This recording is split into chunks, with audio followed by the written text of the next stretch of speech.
Doing a follow-up video on the new alternator install on this Detroit Series 60. It's been several weeks since I've been able to do this because I have had a hell of a time finding the correct belt. There were several part numbers given on WOG by different members of WOG. Those work for their buses. The problem that I've ran into was each bus seems to be set up a little bit differently. Mine has an auto tensioner, so the belt that Malley needed or the belt that Mac Turner needed, we each have different belts. And so you would think with the resources out there and the charts available through Gates, it'd be easy to get the belt.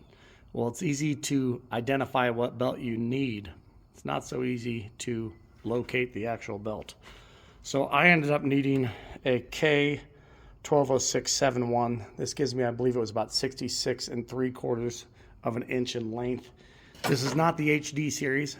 That would be the green belt because we can't find the green belt. And really, I don't think I need it because there's not any issue with this being under a ton of tension or a ton of duress. So these should work fine. I've got the auto tensioner on here, but what I basically had to do was measure all of this and then figure out the minimum and maximum I could go.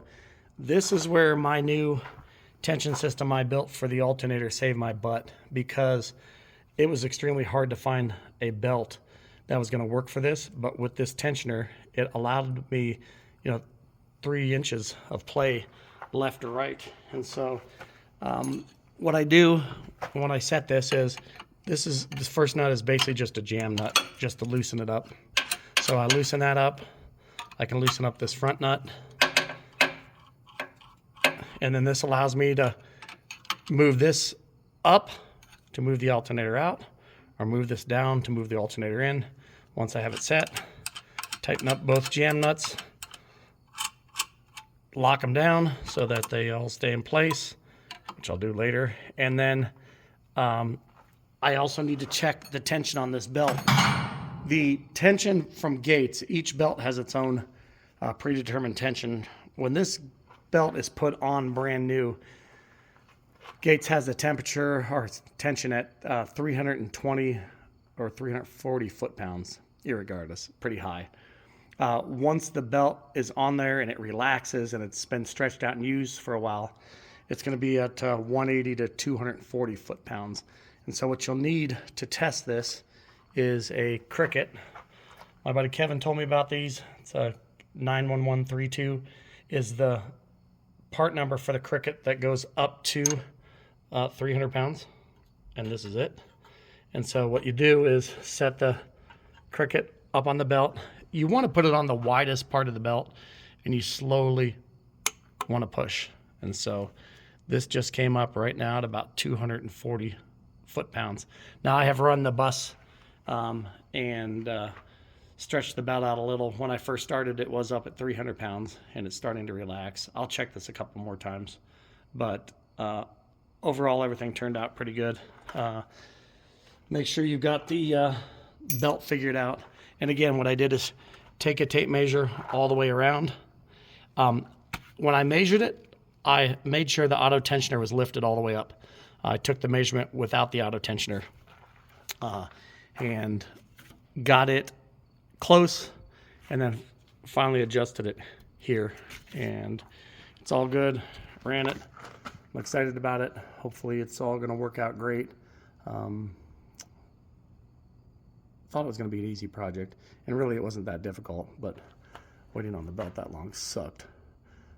So that's it. Excited to have that done.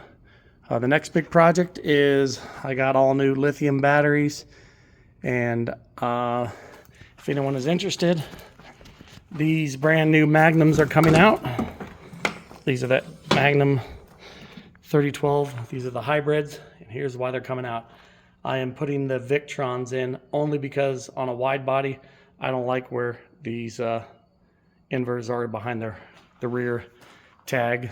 I want them moved. So my whole rear closet's going to be my solar station. So I'll be doing 2 new Victrons, the solar chargers, because I'm switching to lithium, I need to do a DC to DC converter so that I can use the lithiums with the AGM start batteries and not ruin them, because that new alternator, even though it's a self-integrated alternator, it's got to be separate because there are two different charging rates between lithium and AGM. So if anybody is interested in brand new Magnum 3012 MSs, these run right about $1,950 a piece, plus the heads. I have the nice control heads inside the bus that are also going to go with them. I'll make you a hell of a deal. That's it.